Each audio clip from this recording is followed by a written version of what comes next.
All right, everybody. Thank you so much for joining us here today for our second of a three-part series on a student summer impact series, highlighting some great community engaged work, community-led work from our students. And we're going to highlight some of the excellent mini grant projects from our new Civic Fellows today. My name is Will Brummett. I have the absolute joy and honor of being the student engagement manager here at Campus Compact with my colleague Morgan Goodwin. And we are so excited today to bring you some excellent students who did some really impactful, beautiful work this spring semester. So we're going to do first, though, before we get started, is I'm going to share real quickly my screen just so we can get on the same page around, for those of you who may be not familiar in regards to what is the Newman Civic Fellowship, who are these students, and what will they be talking about today. So at the very beginning, though, we really want to take a moment to pause and first just thank our sponsors, which are the Allstate Foundation. The Allstate Foundation really deeply believes in youth-led service and change work. And as part of that belief, they were kind enough to fund this sort of pilot program to offer mini grant opportunities for our new Civic Fellows of the class of 2023, 2024 to apply for mini grants to make change in their home communities, whether it be on their campus, in their local community, or in another context as well. We're really grateful to highlight four of those exceptional students today, but we would not be here without the funding and the support of the All-State Foundation. So I want to first just thank them before we get going. So a lot of people ask, if you're not familiar, what is the Newman Civic Fellowship? What do all these students have in common? And the Newman Civic Fellowship is one of our sort of longest standing programs at Campus Compact. And what it is, it was created actually in honor of Frank Newman, who was a huge advocate for student leadership and student voice. Frank was a founder of Campus Compact in this movement almost 40 years ago. And we named this fellowship in honor of him to sort of highlight some of our best student social change agents across the country. It's a year-long fellowship that basically we provide every university or college who's a member of Campus Compact to nominate one student. That student gets to be a part of an annual convening and Newman Fellows, monthly leadership and networking trainings, a mentorship program where they meet with a local mentor 4 times throughout the year, and then multiple professional development opportunities, whether it be a post-grad fair or a special opportunity for a fellowship they can apply for after Newman. It's a really exceptional program that offers some of our best and brightest student leaders the chance to connect, care, and create change together. We really look for all types of students. The one commonality is all of our Newmans are really community committed students. So these are students who have demonstrated an investment in their campus or their local communities. They're really trying to tackle sticky challenges that are affecting themselves, their communities, and also just their neighbors locally. And they are students who have shown and demonstrated an effort to solve that, whether it be through community engaged research, community organizing, direct service. No matter the method of change, all of the Newmans have in common the common commitment to improve their local and campus communities. Newmans literally range in all ages, types, backgrounds. We have Newmans from ages of 19 to 57, all races, gender, sexual orientations, economic classes. They're from all different parts of the country. We had Newmans from 38 different states, and they're from all types of institutions, whether they be 2-year community colleges, 4-year public, 4-year private. We have some Newmans in grad school. We have some Newmans in undergrad. We have a really diverse array of student leaders across the country as part of this fellowship. The one requirement is that Newmans do have to be from a Campus Compact school, and they do have to have 1 year of eligibility remaining, meaning that they have to have either 1 year left. If they're a 2-year graduate from an associate's degree, they have to be transferring to a 4-year institution, or if they just graduated their senior year, they have to be doing another year of grad school at the university where they're at. We require that because we want all of our Newmans to be current students as part of the cohort fellowship, because it's a sort of a common thing that bonds them all. But if the student was a Newman from a 2-year institution at a Campus Compact university, but then is transferring to a non-Campus Compact member for a 4-year, we do allow that because we see that Newman representing the school that nominated them as well. So again, Newmans come in all shapes and sizes. We really encourage you, if you're interested in this, we'll tell you at the end how to get in contact with us about potentially exploring having a Newman Fellow on your campus.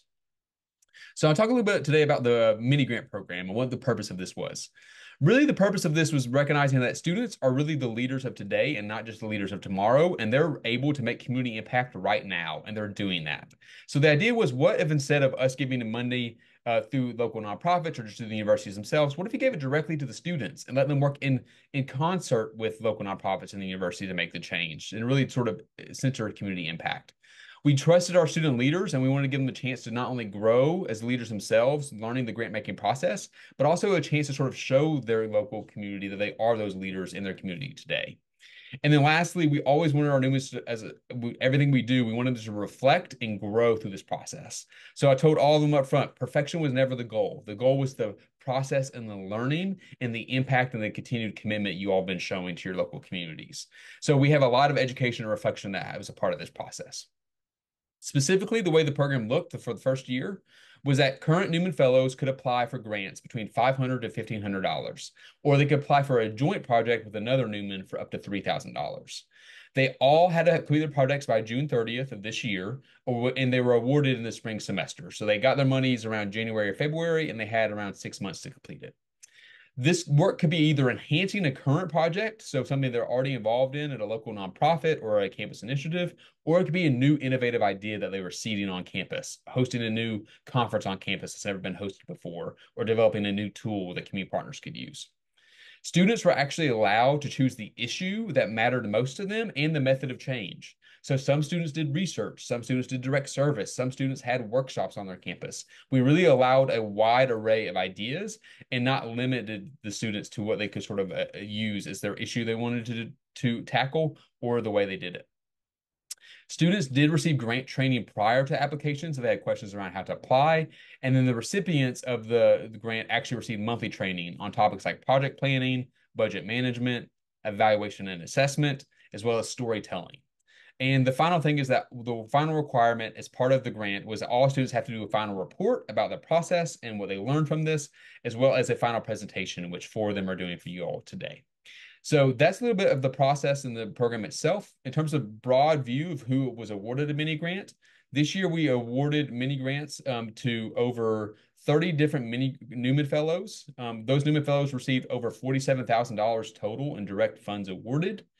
They were from 25 different states, represented 26 different issue areas.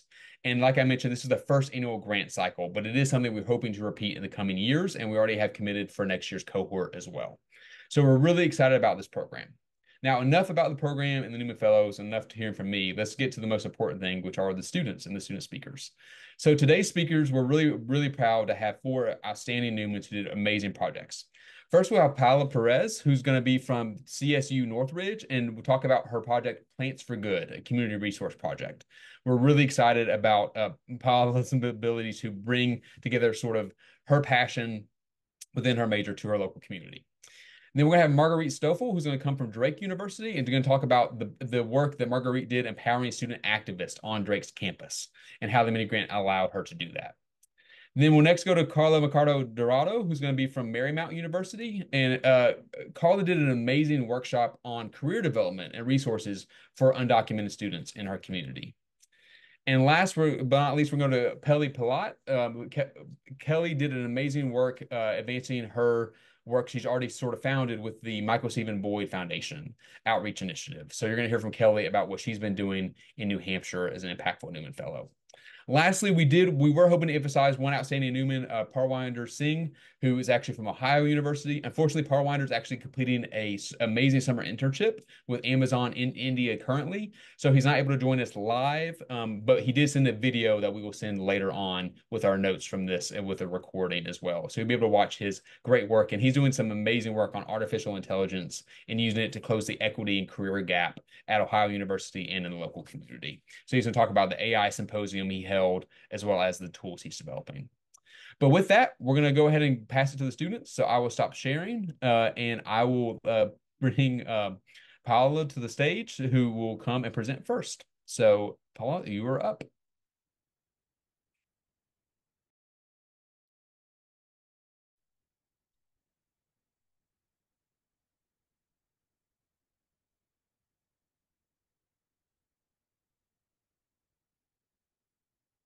Give me a second, sorry.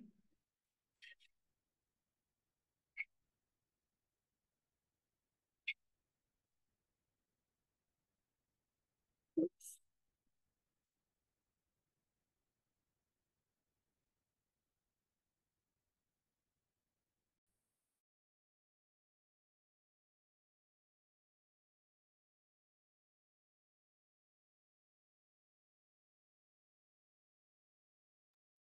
Okay, this should work now. Yeah, we were seeing your screen earlier as well. So, yeah, we're seeing it. Okay, Yeah, you're good to go. there Just we go. present, and you should be ready to go. Okay. Yep, it's great. We can see you and hear you. It's all yours. Take it away. Okay. Hello, everyone. My name is Paola Perez. I'm a senior majoring in film production at the California State University of Northridge. And today I'm going to be talking about Plans for Good, a community resource project. Plans for Good is a project that provides new resources to the low-income community of Canoga Park, an area with a high immigrant population of Latino individuals. During monthly produce distributions at Lanark Park, we gave away various herbs in painted pots. This gave people the opportunity to grow some of their own cooking ingredients to save money and learn about what they eat. These produce distributions are hosted by CalFresh and the LA Food Bank, so I just wanted to add something that will further support the people of the community. The first steps of my project included preparation days and making sure that they coordinate with the distribution dates set by CalFresh. I also had to organize pot painting workshops, purchase materials, and create informational brochures. Some of the challenges I faced with this project were that my original ideas had to change in order to benefit the people attending the produce distributions, as well as for me to be able to work with the budget for a longer amount of time. So for example, I wanted people to come and paint their own pots, but this would take up time because people line up, take their produce and go home. So it wouldn't really work, especially because it was a lot of adults attending. And something else was that I originally wanted to give grown herbs to everyone, but they are costly. And in order to distribute my budget and make it work a little better, I decided to also include some seeds in the pots instead, so people were able to grow their own herbs as well. In the very beginning of the project, it was a challenge to have enough plants, especially when I was still trying to figure out how many I should be bringing and how many people actually came, and kind of like finding a main number of people that attended the events. And the last challenge is that there's no guarantee that the plant will grow or remain healthy. The most we could do is provide informational brochures for people to take. And we also had a little QR code in order to save some paper as well. Some lessons from this project are that a little extra help can mean a lot to people who need it. Working with others makes things easier, so always ask for help when you feel it is needed. And last but not least is that things don't need to be perfect to work. Something with a good intention will always find its way to make a good influence on the community. Next, I'm going to highlight some of the outcomes of my project. So we were able to provide herbs during 4 produce distributions at Lanark Park. We gave away almost 400 pots during these times. We were able to table at 3 events, specifically with the Roots and Shoots program. We gave about 200 pots. We hosted 6 pot painting workshops at CSUN with B2F scholars in order to prepare for the produce distributions. This is something that was able to happen because I also submitted my project for another mini grant with the Roots and Shoots program. So we were able to make collaborations with the Roots and Shoots program as well as the Friends of the LA River. And this led to taking my project to more than just Lanark Park. We were able to attend different events. And lastly, this is something I did not expect at all with my project in the beginning. We were able to jumpstart a community resource fair at Lanark Park. So I introduced my project to the director of the Bridge to the Future program, and he mentioned that he actually had an idea of creating a resource fair, but they hadn't started it yet. So with the existence of my project, we were able to push for a resource fair. And we have some programs such as the Alliance for Community Empowerment, Strength United, the Child Development Institute, One Generation, and Bob Blumenfield attending these events. And having the Allstate Foundation's funds for my project was able to extend the duration of my project. So I was able to do enough months for people to keep having these resources. And I was also able to give out more herbs. As I mentioned, it could get a little bit costly. So I was able to have more money available to buy herbs and provide them to the community. These are some pictures of B2F scholars painting pots. Most of these workshops were held on campus, but we were also able to do some pot painting at Lanark Park.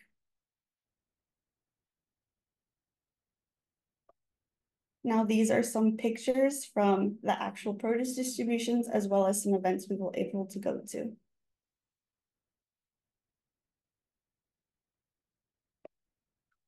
There are 3 next steps that are mainly fundamental to my project.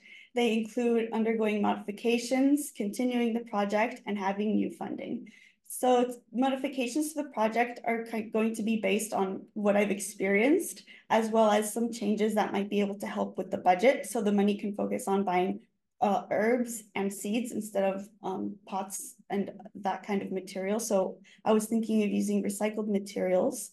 For the new funding, I already have some funding with Roots and Shoots again, but I will continue to look at other grants and scholarships that will be able to provide for my project as well.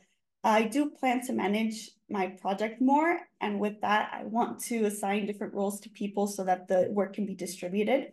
These next two steps are a little bit aside from my project, but the start of my project actually led to some other scholars in the program to start their own community projects. So I'm very proud that I was able to inspire them, and I will be helping them and supporting in any way that I can. And the last one is that I do plan to continue volunteering at produce distributions and other community events.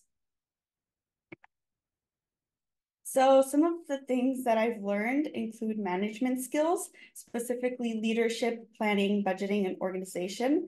A lot of these things I have some experience with, but hosting this project was a little bit different for me, and I was able to grow in each of those areas. All of these management skills do apply to my major, film production, and I'm currently in emphasis in production. So there's a lot of these elements that I'm able to apply to my current major. And from this experience, I've gained new connections, specifically with the Roots and Shoots program, but I've also been able to make connections between the community and these different programs that are attending the resource fair. So that's something that was a little bit unexpected, but it was very helpful, and it was an additional resource to my plans. And last but not least is meeting the Newman Fellows. I was able to see what people are doing in different areas of the United States to help their communities. Something I take away from this experience is the importance of community. Not only what I was able to do to help others, but I've been also seeing the different kinds of problems there are and how people are taking a step to fix these things. And something that I'm more proud about this process is the fact that I've been able to attend these workshops that make me see things in a different perspective and prepare in different ways. And in addition to this, I feel proud that my project was the start of something. So there's other students, as I mentioned before, who are starting projects after seeing that it can be done. And it's something I'm very proud of because I volunteer and do a lot of community service, but this project was a step further to that because I was able to make it happen and have other people join me for my community service. I'd like to thank you all for your time, and these are some special thank yous. These programs and people have been able to help me to make this project come true. Thank you for your time. Awesome, Paola. Beautiful job. I love that your project's called Plants for Good, because I think a plant is a great metaphor for what you did of like you already had an existing rich soil of relationships with a local community, but you had an idea, you used the funding from this grant as well as Roots and Shoots to really grow something, and now you're seeing the ripple effects of that, not only in your project, but also in the students you inspired. Excellent, excellent job. You represented CSU Northridge incredibly well.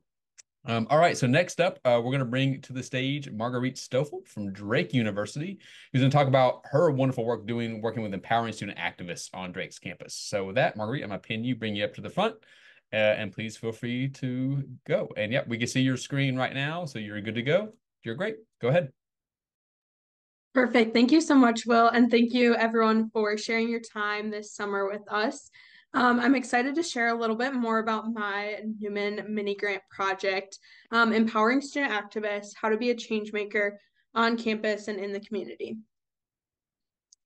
So just to get started, a little bit about me. Like Will said, I'm from Drake University. I'm actually a recent graduate. I graduated in May with a degree in accounting and a minor in leadership, education, and development. So very exciting. I had the opportunity to do this project through the spring of my senior year, which led to some challenges as well that you'll hear about a little bit later. And then just to get started, some of the project goals that I had from the beginning, like Will mentioned, a lot of our projects changed a lot throughout the semester, and you'll see that with mine as well. So one of the goals I had in the beginning, or the kind of idea that my project started out with as, was to put on a conference for student advocates and activists on campus. I wanted this to be something where students could receive some formal training on social change work, as well as have some time to connect with each other And then definitely pivoted throughout this project. We just kind of realized that it made more sense to fit into our semester and fit into the busy lives of students to do something more condensed. So kind of ended up settling on one kind of one-off workshop as part of another conference.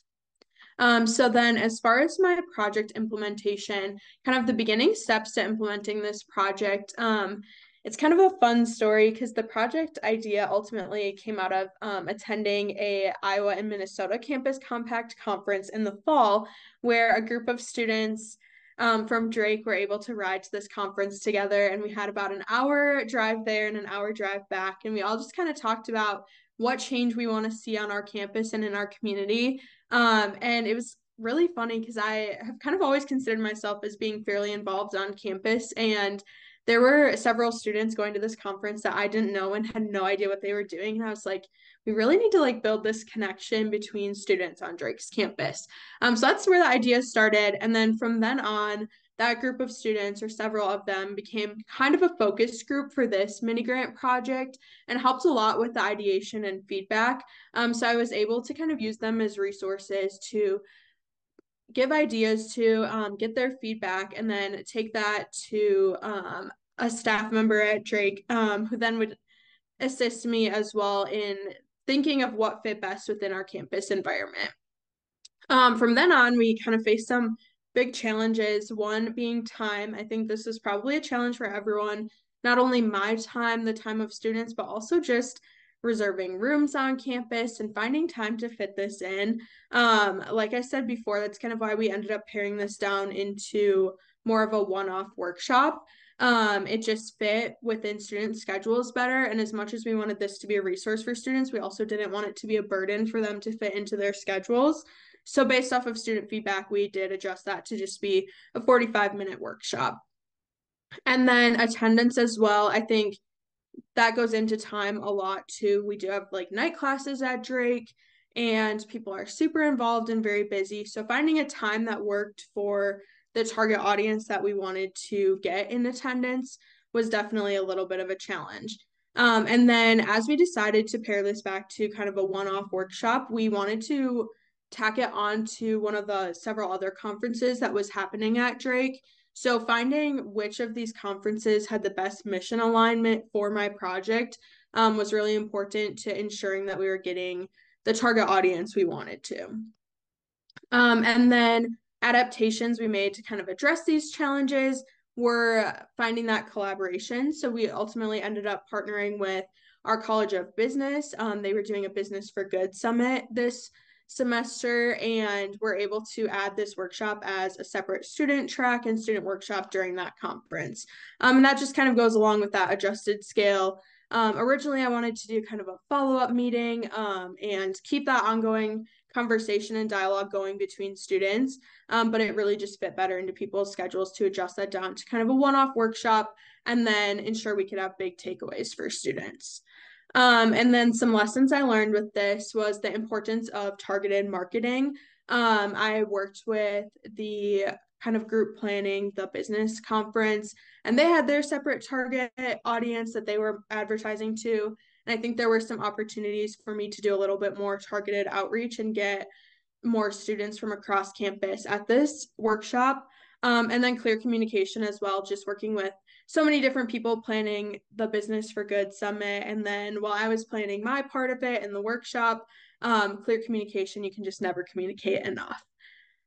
And then next up, I have some pictures from the workshop session here on this slide. And then just wanted to talk a little bit about project outcomes as well. So the desired outcomes are kind of what I sat down and thought about at the beginning of this. So I really wanted to have that workshop participation from students, but also some way to follow up or do a follow-up session on how like these ideas could actually be implemented on campus.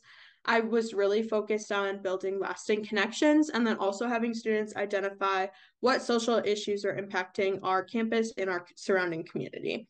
And then as far as actual outcomes from the workshop, Each student was able to take away a completed worksheet, which you'll see on the next slide, which identified the social issue that they felt was most important to address on our campus and community, as well as their plan for addressing it or their desired solutions. A lot of students, it was really fun to watch, were able to exchange contact information. I got to watch one interaction after where an incoming Drake student talked to a current Drake student and they exchanged phone numbers and established each other as resources for that student as she comes to Drake in the fall. And then again, just that relationship building, knowing that they have each other to lean on as they kind of look to implement their ideas. So this is the worksheet that students were able to fill out and then kind of work through in the workshop. So Matthew Williams was the speaker we had, and he is a current graduate student at Drake University, who I've had the amazing opportunity to have a lot of classes with because he's an accounting major as well. And he was very successful in advocating for disability awareness and accessibility on our campus. So he took his experience and turned it into this workshop and worksheet. So students were able to kind of learn from him and put in an action plan to address some issues on Drake's campus. And then next up, there's this kind of artistic rendering from big takeaways from the Business for Good Summit. So thanks to the money from my mini grant, I was able to contribute to bringing an artist in. We know how important it is to not only have quantitative takeaways and measurements of impact, but also qualitative as well. And this was one way we wanted to kind of measure that and measure the takeaways that students had. So one thing I want to point out on here is the collaboration allows for scale and bigger impact. That was a big takeaway from not only this conference, but I think my entire Newman experience as well. And then what does this project look like moving forward? As I said, I did graduate this May, so my involvement will kind of change looking forward in the future, but I really do hope to attend any kind of social impact work and social impact workshops on campus in the future, as well as just make myself accessible to any students who have questions about the things that I did during my time at Drake. And then as far as impact, I really do think that this workshop began to kind of break down those barriers and build connections between students from all corners of campus, as well as help them to have action plans for making change. I think a lot of times it's super easy to have these big ideas, but get stuck in how can we implement them. And this workshop helped to have students see how they can do that. And then my hopes for the future, I think it's so important to have student-specific workshops and programming, as well as like formal education in these areas. So having implemented that as like a student track in this conference, I really hope to see that continue and have special like programs or workshops during that conference targeted to students. And that will also just allow students to connect with others who want to make change. I think something during the Newman experience that was so impactful for me was like meeting all of the different students from different campuses across all of the US that are doing things that you have no idea about. And that is just really motivating as a student activist. And then lastly, my personal growth through this experience, I definitely had learned a lot of lessons and a lot of ways that I can kind of apply this in my future. So it's been a recurring theme throughout this presentation, but the importance of connection and support. It's so important to have people around you that are doing similar things that you can learn from, as well as formal training and education around social change for students. I really appreciate everything Campus Compact is doing around this, because I think a lot of times as a student, it's easy to feel like you have no idea what you're doing or you're not qualified. And then the harm of working in silos, again, just building those connections and working across dimensions to work with each other and create more change. And then lastly, application and kind of how I'll take this with me. There's definitely, I've learned throughout this process, there's room for social change advocacy in every career. It looks different, it won't be the same, but there's room. And then as I kind of go into my career, I want to always make sure I'm still asking questions and bringing a new perspective. My experiences are different from everyone else's, and everyone else's experiences are different from mine, and that's what makes them valuable. And then I know as I move forward, I will make space in my life for social causes I'm passionate about, whether that's through work or through volunteering. And then lastly, I just want to say thank you to not only Campus Compact and the Allstate Foundation, but to Will and Morgan for everything you have done for us, to Amanda, Danette, Ryan, Isabella, Chloe, and Matthew for all the help that they've provided me throughout this entire project. Awesome. Thanks so much, Marguerite. You did an amazing job. I love your origin story as well. I think it's such a great example of when students come together and literally have a conversation like, what would you like to see changed? Where does this go? And you actually did it. And I love the lessons you showed as well of how reflective you were and how much you learned to pivot as well. Like sometimes we think about big change, we have to make a series of workshops, and then you got like this will get really granular. This could be really impactful, narrowing in on one. So I love that and the lessons you've done. And I'm so glad we have another social change agent in the accounting sphere as well. We need that. We need social change agents in all career pathways. And I think you exhibited that beautifully and made Drake very proud. I know you made us proud at Compact. All right, so next up, we're going to go to Karla. Karla is going to do an amazing job telling you all about the really cool opportunity to provide professional and career development workshops for undocumented students at Marymount. So Karla, I'm going to kick it to you and pin you, and I'll let you know. Yep, we can see your screen right now. Should be good. And yep, and once you unmute, you should be good to go.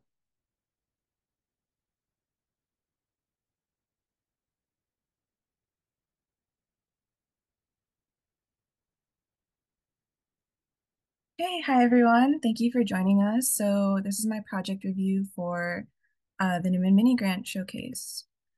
So a little bit about me. I am a recent graduate from Marymount University, graduated with a BS in biochemistry. I was originally born in Bolivia, and I arrived to the US at the age of 2 and grew up in Northern Virginia. And I'm currently undocumented, and this is relevant to my project. It is something that's very personal to me. A little bit more information also, I was part of a group called Saints Unafraid, which is the immigrant advocacy group at Marymount University, and is also registered as a student chapter of United We Dream in the DMV area, and United We Dream being the largest immigrant youth-led network in the country, and also worked with President's Alliance on Higher Education and Immigration, which worked to expand higher ed access for undocumented and immigrant students. And so all of this experience, personal and professional, has led me to getting inspired to work on this project, which was a career development workshop for undocumented students. And I worked primarily with the director of the Abide Hub at Marymount University, which stands for Access, Belonging, Inclusion, Diversity, and Equity. And then also Sarah Kim is the founder and CEO of Edulite Inc., who was our guest speaker, and I'll talk more about in a little bit. And our target population was undocumented students in higher education, more specifically those currently enrolled or recently graduated from college, so at the undergraduate level, in the Washington metropolitan area. And so some objectives that we had with this project and the strategies that we used to reach these objectives. So we wanted to reach as many undocumented students in the region as possible, and this worked. We were originally going to keep it internal within Marymount University and decided to expand our reach by inviting other universities in the area to join. And so that included Trinity Washington University in Washington, D.C., and the Northern Virginia, excuse me, community colleges. And we also originally were going to do a one-day in-person workshop and decided to expand it to 2 days and offer it virtually in order to get more students able to attend. And so the goal of the content of the workshop was to increase students' confidence in their academic and professional pursuits, despite the barriers that they face due to their immigration status. So we wanted to make sure that any of the information, tips, and resources that we shared were tailored to address those specific needs of these students in their unique circumstances. And within the space, we wanted to facilitate connections and among students and build community. And so we made sure that the space was safe and welcoming, and also encouraged networking and socialization throughout the workshop. And finally, we wanted to lay the foundation for further collaboration between everyone involved in the project. And so this was primarily between Marymount and the speaker, but also between all of the institutions, and then hopefully introducing the other institutions to our speaker and just building that network of resources in the area. And so we plan to follow up with the speaker and follow up with other institutions and just maintain those relationships as much as possible. And so in terms of planning, we had three major, I guess, hurdles that we wanted to tackle. So the first was finding a speaker and setting a date. That was our first one that we decided, once that was done, it was kind of like everything else would flow smoothly. And then securing additional funding and other logistics as needed. And then finally, just promoting and executing the event, which is everyone's favorite part in project planning. However, finding a speaker proved to be the biggest hurdle. It wasn't as linear as I had originally imagined it to be. In terms of what we wanted from a speaker, we wanted them to be local, to minimize travel costs, avoid conflicting time zones, and just also be more relatable to the students in our area. And then we wanted them to be affordable because we were on a budget, and relevant in terms of their content that they were going to share with us, and then also their background. So we wanted someone with personal experience being a part of the immigrant community, or at the very least direct experience working directly with that population. And some issues that we faced was that a lot of the well-established supports for immigrant students are kind of concentrated in California due to their more progressive legislation on that matter. And so we didn't really want someone from California in the sense of it being more expensive and just more complicated to get done in the short period of time that we had. And then some speakers that we did find combing through organizations that were doing similar work were heavily involved, but didn't have as much recent or lived experience that we wanted. But thankfully, we were able to find a speaker with Edulite Inc., which is a career consulting firm for first-gen and immigrant students. And founder and CEO Sarah Kim was the speaker that we had join us. And she has years of experience and also working with students, and then also going through it herself as an undocumented individual who navigated higher education with the same barriers that our students are facing. And she's on the East Coast, which was perfect. And she was very gracious working with us in our budget to make sure that we got as much out of the workshops as possible, and that everyone involved was able to benefit.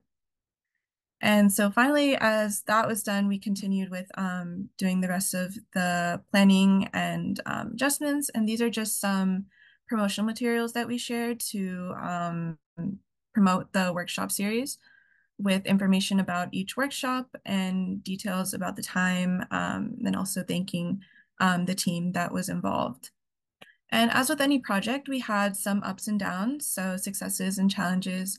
The main one being attendance, I feel, was both a success and a challenge. We did have 7 total attendees, and we had representation from more than just Marymount University. We also had Trinity Washington, and then also students and staff. We didn't originally plan for staff to join, but we were very excited when they did. Student advisors. However, it was lower turnout than we originally expected. And even though we had good engagement with the workshop survey, a lot of people submitted questions, which was fantastic.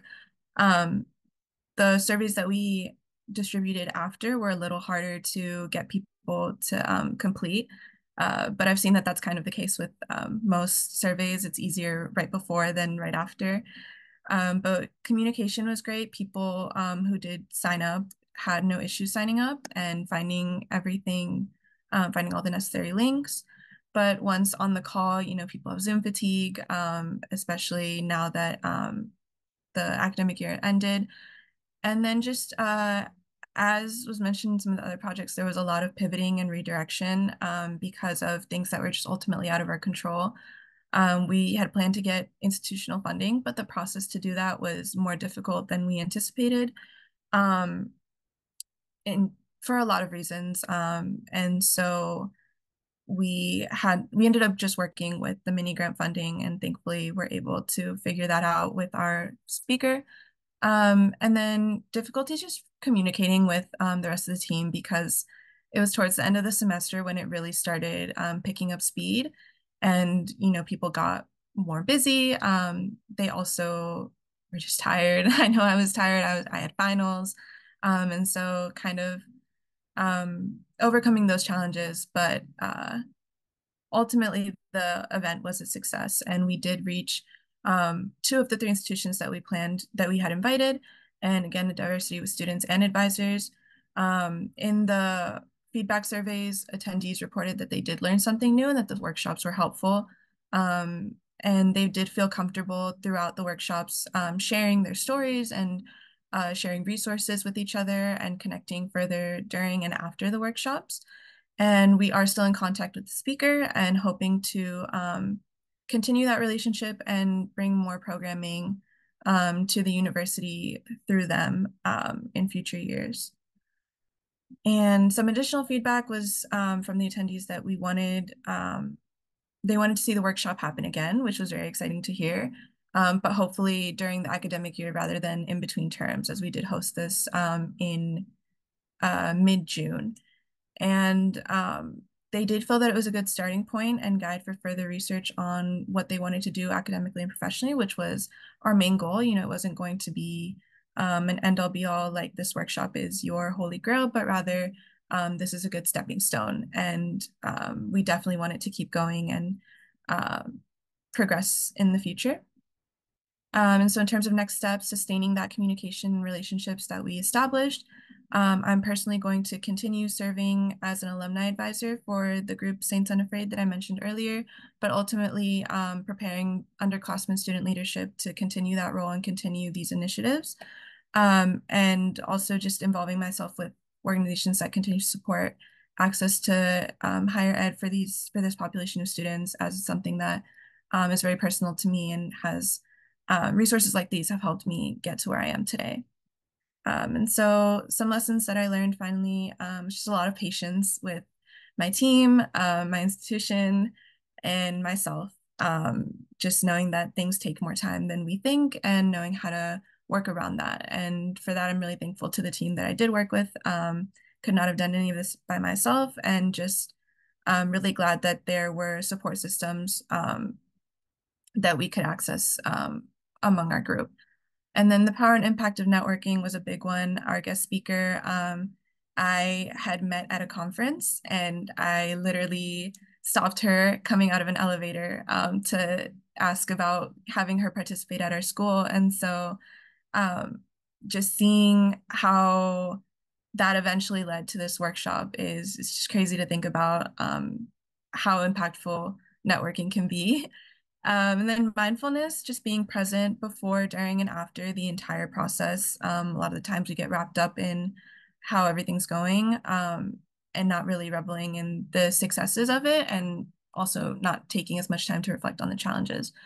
General project and time management skills. I had never done anything like this before, so that was really exciting.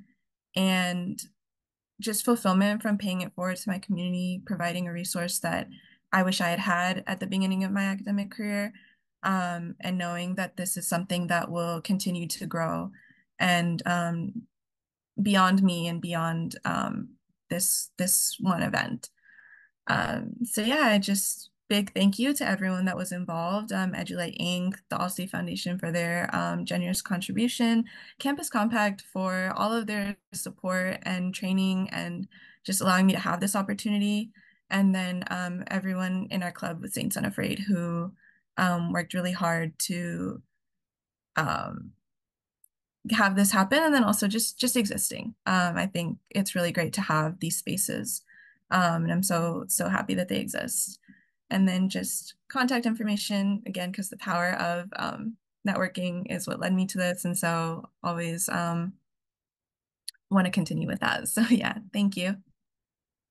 Awesome. Amazing job, Karla. I love so much your project for so many reasons, because you took the personal experience. You also, you really did a beautiful job of laying the groundwork and really thinking intentionally about the different aspects in the speaker and how to do that. And you did that well. You quite literally did an elevator pitch. Like, you tapped someone off the elevator and said, please come be our speaker.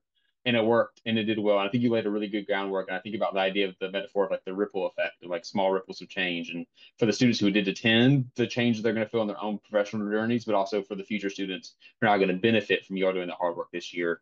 I'm really excited for them. So thank you so much for that work, Karla, and for taking your personal story and using it to motivate you to make further change. All right, I'm about to get to Kelly, but before we do, a quick reminder, if you have any questions, we are going to have time for 1 or 2 questions for our amazing speakers. So please use the Q&A function. There's a little box at the bottom with a question mark in it. Please drop in a question, and then Morgan and I will facilitate a quick Q&A at the end. But next, we'll go to our amazing new fellow, Kelly Pilotte, who is going to talk about her amazing work honoring the life of her son. So Kelly, I'm going to pin you and put you to the front. Thank you.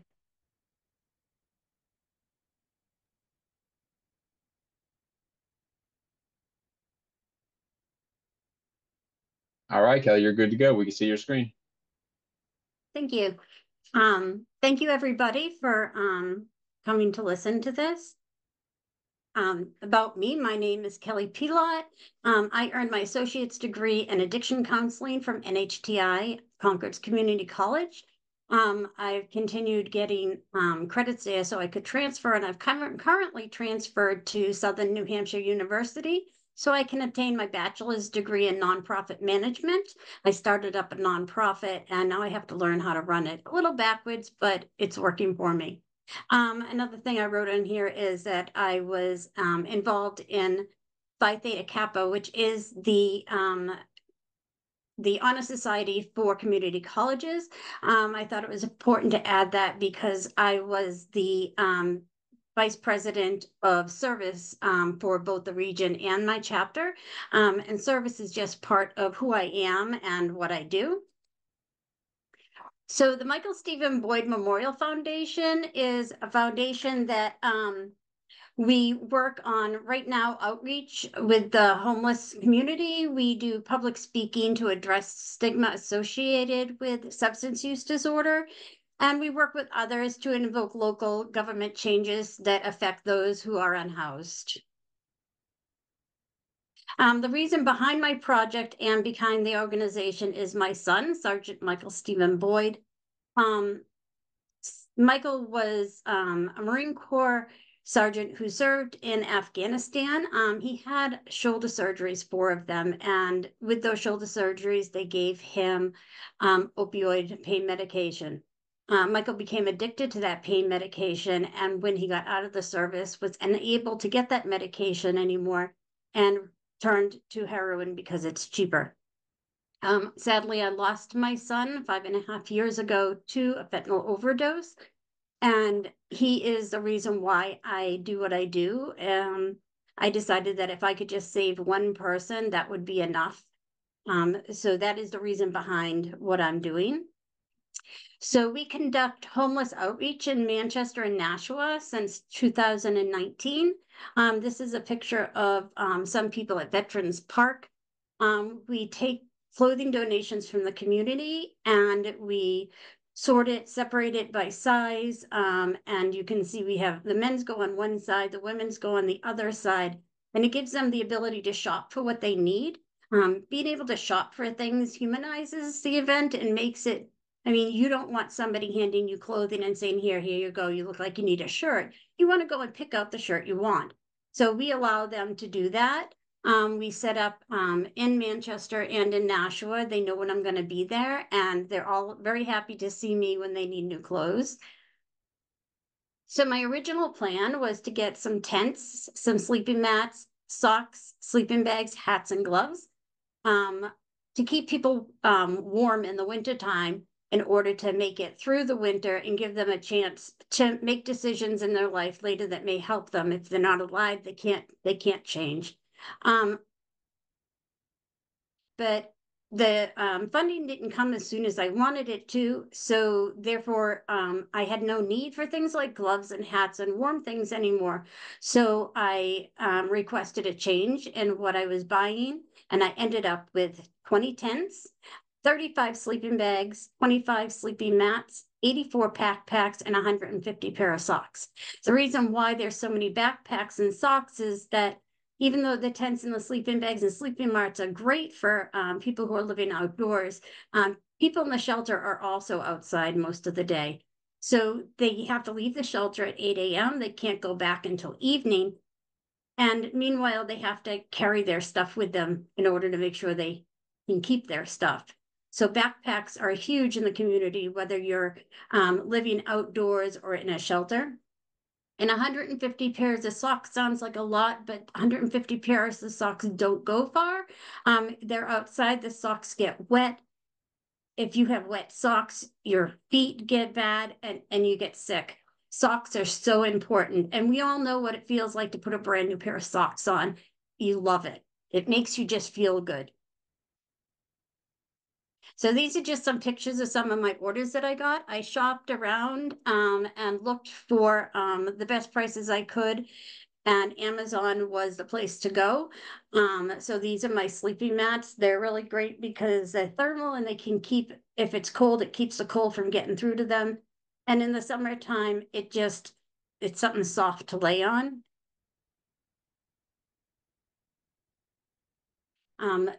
This is just my truck all packed up. I put the sleeping bags and the sleeping mats and stuff like that in the front of the truck. You can see that some of them made it to the back, but I switched them up to the front. I want to make sure that the people who are unhoused are the ones that get the sleeping bags and the sleeping mats. Some people see them and just want them. I had a little boy that was there with his family who wanted one to go camping, and I had to explain to him that it wasn't for fun. It was for people who needed to sleep outside. So it's just easier to keep those out of sight. I get plenty of people who will be asking for them. And that way, the people who need them are the ones that get them. This is Calavis Park in Manchester. It's one of the 2 parks that I go to. People know where I'll be and when I'll be there. So I found it easier. I used to go out to the encampments, but encampments change, people move, and it's sometimes hard to keep track of them. So if you go to the same place every week, they know you're going to be there and they come out to meet you. And if you for some reason can't make it some week, I show up and then they're worried, what happened to you? We were worried, we thought something happened to you, and they care about me and my well-being too. So this is my friend Josh. Absolutely love him. He is a big asset to me and my foundation. He lives outdoors and he helps me. He's like the ears and eyes of my foundation. He keeps me posted on what's going on. If somebody ends up in rehab, if somebody's in the hospital, if an encampment moves, if the city's going to shut one down and I need to get there so that I can help people out. He always knows what's going on and he's very good at sharing it with me. So he's one of my favorites because he's a big helper of mine. And so it's shown here with some of the stuff that I had brought out. He was very happy to pose for me. Here's 2 other gentlemen that I helped out. I don't usually have pictures for when I go out because I don't like to ask them for stuff like that. It's, a private thing. I don't want them to feel like, oh, well, and I have to do something for you to get something from me. And a lot of people, this is not the best of times for them, and they don't want people to know that they're out there. One person that I want to talk about that I did not get a picture of and I did not even ask about, but I thought it was very impactful. There was a woman who came to me in tears. She had just been evicted from her apartment, had been living in her car. And her car was not registered and it got towed away. So she no longer, here she is with 2 children and nowhere to live, and she has to wait to get into a shelter because there's no room. So she was looking for a tent. She heard that I might have some. So I gave her a couple of tents and some bedrolls and some sleeping bags. And I have never seen anybody so thankful for simple things in my life as this woman who now can keep her children at least out of the rain and the cold. So in my future, I want to open up a recovery center called the Boyd Center. The Boyd Center is inspired by my son's journey. He was in and out of rehab a lot. He was trying very hard to get better. And he used to, one time when he got out of rehab, he said to me, Mom, this is why it doesn't work. And he gave me all the good about it and all the bad about it. And he decided he wanted to open his own recovery center. Mom, let's do this. But I didn't have the time because I was still working full time and I still had a child at home that I had to support and I didn't have the funding to do it. So I told him I couldn't. When he passed away, I decided that in order to keep myself going forward, that I would do everything I could to make his dream a reality.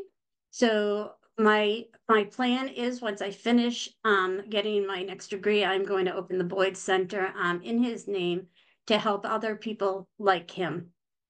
So far, we have done things, as I said, to stop the stigma, to um, to help out with clothing and stuff. And we also started a scholarship in his name at my college for students who are in recovery.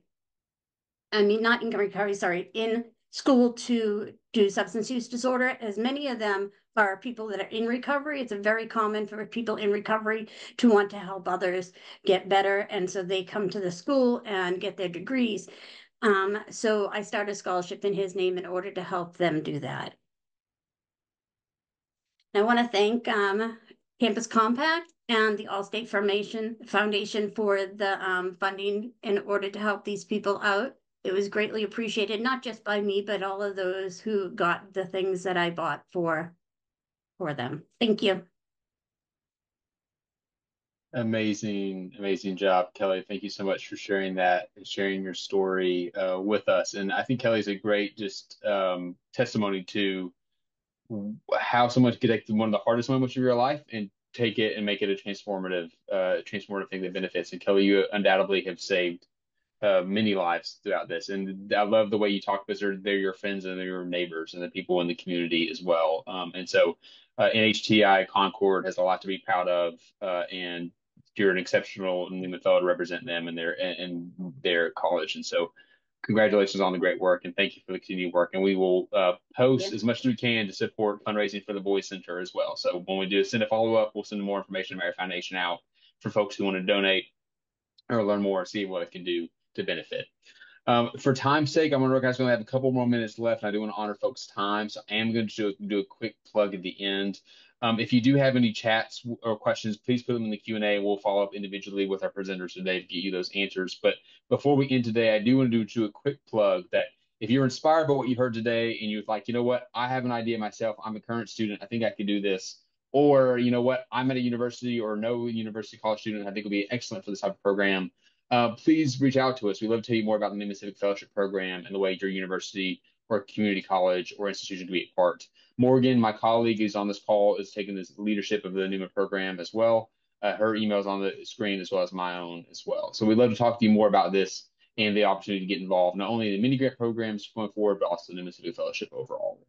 But thank you again so much today, speakers. I cannot thank you enough for the work you all did, the impact you all have made, and the legacy you're leaving behind. I think all of you are exceptional student change makers and student leaders today, not just tomorrow. And I wish I had $10 million to give you each to just keep doing your projects and doing your work, because I think it shows the power of when we trust our students and follow the students and let them be the change makers they are in their communities, they can do remarkable things, even with a small little amount of funds, and they can take it really, really far. So thank you all so much for coming today. We were going to have one final session next Wednesday. That will be Wednesday, June 26th at 1 o'clock Eastern time. We'll hear from our final group of Newman Civic Fellows who did mini grant projects. But in the coming weeks, we also will be posting on social media. So please follow us on Campus Compact on Instagram or on Twitter or LinkedIn. And then also please be looking on our website in the coming weeks. We'll post some videos of some of the Newmans also who are going to be doing that. And we'll make sure to include Parwinder's video in there as well. So thank you all so much. Have a great rest of your day. And thank you again for everyone who made a tremendous impact. Have a good rest of your day.